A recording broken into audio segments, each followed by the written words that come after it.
Welcome back, everybody, to another episode of the Personal Trainer Business Accelerator Podcast. I'm your host, Matt Mahalik, and I know that personal trainers save lives and they deserve to get paid like it. And that's what I'm here to change. The industry is broken, and we need to learn how to create a business because I know you guys are saving lives, like I said. So we need to figure out how do we run a business? How do we charge more money? How do we get more clients? All that good stuff. And that's what I'm here to change. And on today's episode, last Friday, I spoke about how I had my most epic launch ever, how I made just about $28,000 from my launch, and what that requires you to do. And it's simple. It's not easy, but there's very simple things to do. And if you just do those things, you can create and nurture relationships and really have a successful launch and start getting more clients signed up for your service. But today I want to talk about, as you have seen in the title, how I've had a failed launch and how you can avoid that failed launch. And this might not be exactly what you think. You see, whether you believe in this quote unquote woo-woo stuff or not, the fact is that there's a lot of science behind it. And I kind of want to talk about some of that science. But really, to give you the answer right up front is when I talk about I had a failed launch, I made $0. And I got a bunch of sales calls. And those people kept telling me, now's not the right time. Now's not the right time. This was back in December, not even a year ago. And those people kept telling me, February, March, I'll be ready February, March. I heard that like 4 times. Not just regular objections. No, I don't have the money, things like that. I can deal with those objections, but it's not the right time. And for various different reasons. And it's like, what's going on out there that I'm getting the same answer? And I'm very aware of those things. I even told my final sales call, I was like, hey, you know what? I'm not even going to push you because you're the 4th person to tell me February, March. So I'm being very aware of what's being presented to me as far as, energy and being attuned to that stuff. And I'm like, all right, I'm not going to push you because this is clearly not alignment. And, I was taking a lot of these sales calls back in Colorado I'm in Colorado right now. It's where I live. But I was taking a lot of sales calls then, and then I went home for Christmas. So that was like mid-December. And then I went home for Christmas. Home is Connecticut. And I had to sit with myself and go, what the hell happened? What happened that I had a good launch before, and then now I couldn't get anyone to sign up? And I was getting people interested, but they weren't signing up. So what's going on? And I really got to sit with myself, and I kind of reflected back to, I reflected on how I was showing up. And a big part of how I was showing up is that I had this big goal. I wanted to make X amount of dollars. I wanted to have a $20,000 launch, not lunch. That'd be an epic lunch. That'd be a fucking amazing lunch. Woo. I want to have a $20,000 launch. I think that was my goal. I'd have to go back and check. But I was so focused on the money. I was so focused on the money and what that could do for me and what kind of life I could live that I forgot about my whole purpose of showing up, the purpose of this podcast, the purpose of why I do what I do, and honestly, the purpose of what fills my cup, because I've made no money before. And I've made good money before as an engineer, and I know that that's not the answer. So I really fell into a bad habit or a bad mindset of chasing the money and getting clients solely because of that. When in reality, I really wanted to help change lives. I want to help personal trainers make good money. And that's why I should be showing up to serve my clients. And that's not how I was showing up. So what this really comes down to is the energy I was putting out. And again, if you're not into this stuff, maybe, I don't know if I want to convince you, but I would love for you to be more open to it if you're not already. And if you are into it, you'll be excited about this because it will make a lot of sense to you. And then you can reflect and look back in your life. Or tell you what, if you're not into it, maybe you can reflect and look back in your life and realize the things that you weren't getting. Why was that happening? Were we casting blame on external circumstances, or was it really us and the energy we were putting out there? So I have a book here by Deepak Chopra. And if you're watching on video, you can check out, I'm holding it up right now, but it's called The Spontaneous Fulfillment of Desire. It's a New York Times bestseller, and the subtitle is Harnessing the Infinite Power of Coincidences. And what it really talks about is how our energy is crazy important. It talks about, how we experience life is a direct correlation of what's going inside of our brains. And so at the very beginning, I just want to read something at a part of this book without diving too deep into this, but I want to read something. I'm a very sciencey person, so I like the science part, but he talks about 3 levels of our existence. Level 1 is the physical domain. That's the stuff we see in our everyday life, essentially the 5 senses, the things we can see, touch, smell, hear, and taste. I think I nailed that. Level 2 is the quantum domain. Those are those very small things, the atoms, the subatomic particles, the things we do not see. And then there's level 3, which he calls, I'm going to get this right, so I'm going to flip to it. Yeah, it's the non-local domain. That's the things that, honestly, just happen just because they happen. And I know that's not a great description. I'm not going to get super into the non-local domain. I'll give an example, though. Non-local domain, you know when you're like trying to think of someone's name, and you're like, damn it, what is that person's name? I cannot think of it. The more you think of it, the harder it is to think of that person's name. But then maybe 2 hours pass, and you're in the shower, and you completely forget about it. And then it just pops into your head randomly. Oh my God, it's Mike. It's fucking Mike. That's a non-local domain, when you let these things just work in essentially the subconscious. And I hope I'm saying that right. Deepak, if you're listening, I'm sure you are listening to the Personal Trainer Business Accelerator podcast. I hope I said that right. But I want to talk about the quantum domain for a minute and just talk about this energy. And I'm going to read a paragraph for you that will hopefully shed some light on this. And then I'll talk about how it showed up for me, and then how maybe you can, relate it to your own life and understand how what you're putting out there is greatly affecting what you're receiving.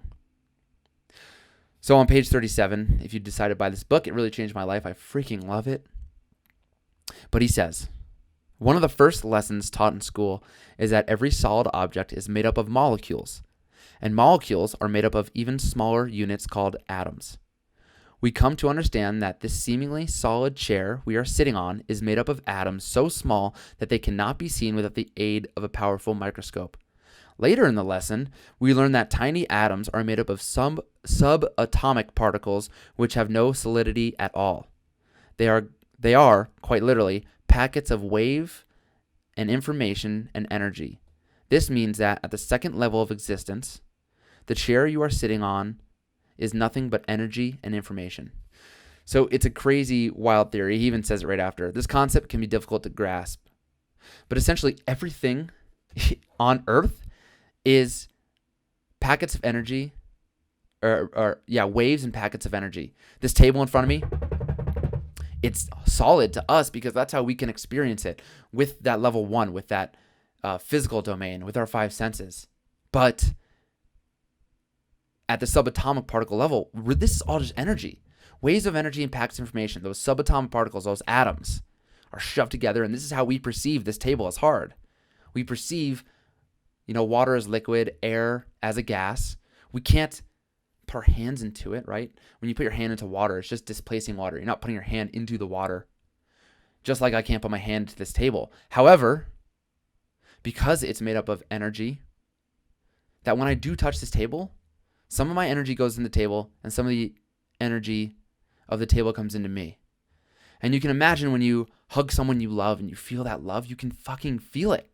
That's the energy you're getting from that person. You hold them tight, and there's something deeper than that physical touch that you can really feel it.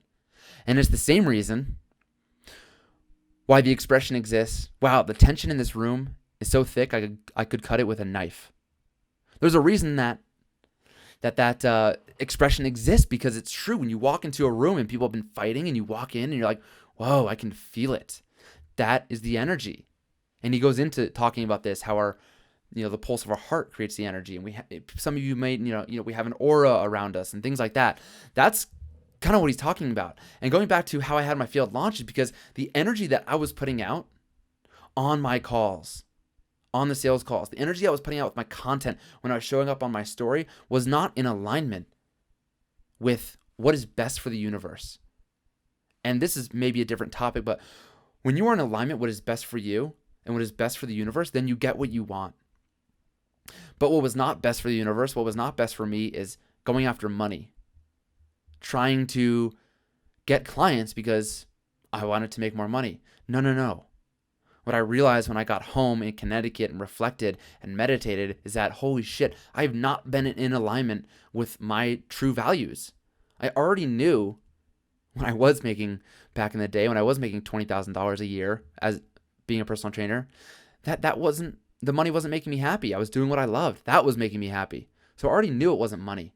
And I fell into this trap of chasing money again and not living in alignment and truly serving my tribe, my ideal client, which is personal trainers. And when I had that realization, oh man, honestly, it felt like a weight was lifted off me. I was like, oh my God, I can go into this new year, into 2021, and just serve my clients to the best of my abilities. And when I do that, and Zig Ziglar said it best, when you help enough people get what they want, you will get what you want.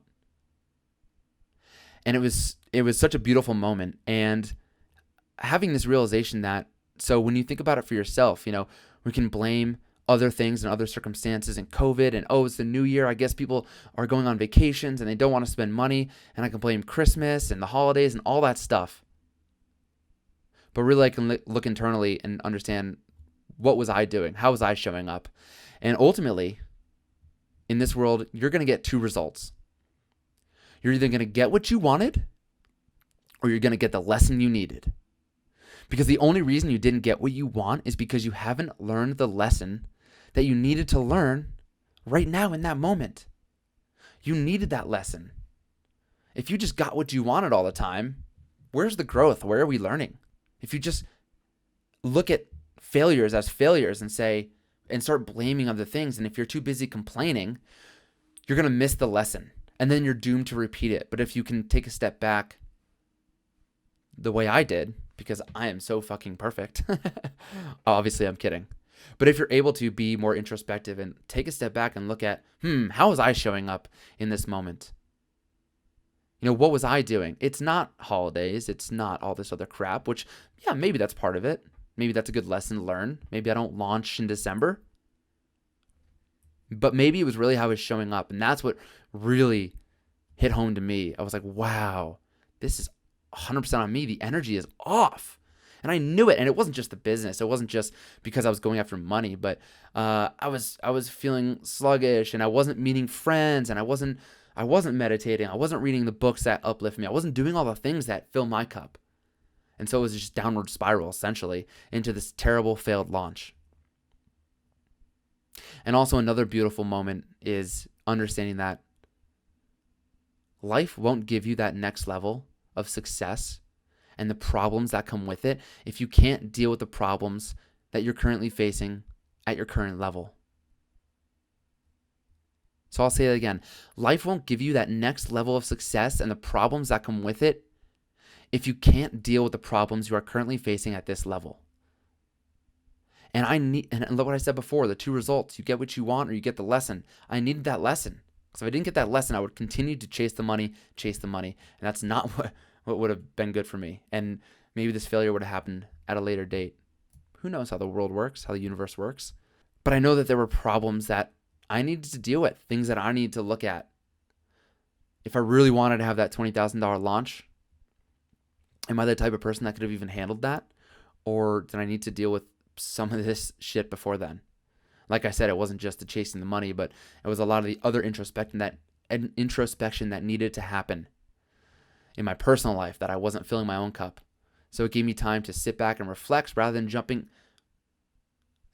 It gave me time to sit back and reflect rather than jumping into another launch and supporting my clients, to sit down and go, okay, not only was this launch a failure, and I don't believe in failures, of course, but what a great moment to learn. But not only, we'll call it a failure, not only did this launch fail, I didn't reach my goals. Why is that? And where else am I not showing up in my life? And that's exactly what I needed in that moment. And it's hard to see that when you're in those moments. It's hard to accept that. But that takes practice. It comes with that practice. And I know when those things happen, when I don't get what I want, I know that I'm getting what I need. And it's a beautiful, beautiful thing to realize that and understand that when life doesn't go your way, you're getting the lesson that you need so you can show up 3 months from now, a year from now, better as your higher self because you've learned that lesson and you won't make that mistake again. And here's the kicker, guys. that when I have this failed launch, what do most people do is they give up. Oh, I had a good launch before, I have a bad launch now. They give up, and this is not for me, and I'm going to go chase something else. I'm going to go for the shiny object syndrome. I'm going to go design a t-shirt. I'm going to go back to online programming. I'm going to, whatever it is, go to the sales job. I don't know what's next on your docket, but what I am willing to do is fail so hard and so many times that I can show up better the next time, like I just said. And that's what most people aren't willing to do. They have a failure, and then that's it. I had a failed launch, and then I came back harder the next time. I got in alignment with myself again, and I came back harder and stronger. And I started serving my clients. And then that next launch was great, and I made about $18,000. Then now I've had this last launch at $28,000. And ideally, we're going to continue to go up. But if I just gave up after that failed launch, that $0 launch, then where would I be? Back to square one again, starting something new with a new message and this new offer and starting from square one. But I'm already 80% the way there. Just because I had a $0 launch doesn't mean that it was all for nothing. We'll just keep going. We just keep going. And I'm getting close to a year of doing this, and only 1 year. But most people stop after 3 months. Most people stop after 6 months or even a year. But a lot of these success stories, these people who make millions of dollars have been doing this for many, many years. And they do one thing really well consistently. And that's what you need to remember, to not give up, because your success is inevitable if you keep going. But most people switch gears and go on to something different. But that's not going to be you. Not after learning this, right? Continue to go through the hard stuff. You just learn your lesson, and you're not going to repeat it because you're practicing awareness, and you're journaling, and you're thinking, and you're saying, how can I show up better? What did I do wrong this time? What did I do good? And to keep leaning into those good things. So that's it, guys. That's kind of the secret to not having any more failed launches, making sure I'm in alignment with my true values and not chasing the money, but chasing serving my clients, which is what I love anyway, and what fills me up the most when I get off when I get off coaching calls and people have breakthroughs. Oh my God, there's nothing fucking better than that. Not even having the $28,000 launch. There's nothing better than when my clients have breakthroughs. That's why I do what I do. And that's why I love this work. So to take something away from this, I'm a big journaler. If you want to sit down and journal for yourself, when I have had quote unquote failures, this is you asking yourself, when I have failed or when I haven't gotten what I wanted, why? How was I showing up? What was I doing? And when I've had successes, what was I doing? How was I showing up? And how can I continue to show up as my higher self? And that's it. If you can answer those few questions, you can really gain some knowledge on how you can take more responsibility for yourself, for your actions, for your business, for how you show up, your relationships, all of this stuff. Because it's always a two-way street, right? Yes, someone might be an asshole. Yes, that could be true. But also, how are you showing up? And could you be doing a better job? Could you communicate a little bit better? Could you have simply told the person how you're feeling? Anyway, not to go down a whole rabbit hole of communication, but some introspection is nice. And to really understand that the energy that you're putting out is exactly what you're going to get back. The energy you put out is exactly what you're going to get back. And I wasn't in alignment with myself or what was best for my clients or universe. And so I got back a failed launch, a $0 launch. And it's exactly what I needed to right the ship. So hopefully that was helpful. Take some time, journal. If you have any questions, of course, hit me up on Instagram at Matthew.Allen, Allen with a Y. You guys already know this. I'm sure it's right in the podcast. And if you want to learn how to show up better on Instagram and how to write better posts, I recently had a last podcast about dating your audience, my whiteboard sessions. Date your audience. We don't just put out how-to content. People aren't paying for your services because you're the best trainer. They're paying for your services because they love you. And how do we show that on Instagram? Well, that's what the content blueprint is for. So it's linked down here in the show notes. You can also go find it on my Instagram bio. It's giant letters that says free content, free personal trainer content blueprint. Okay? It'll help you with your ideas to stay more consistent on Instagram. There's a nice little matrix that you can print out or make your background on your laptop or print out next to your desk. So when you're like, what do I post today? You can look over at that and go, oh, I know exactly what to post today. All right, so go give that a download if you haven't already. And if you like this podcast, it goes a long way for me to get some feedback, 5-star reviews. Give me a review, 5-star rating and a review, and I'll shout you out on the podcast.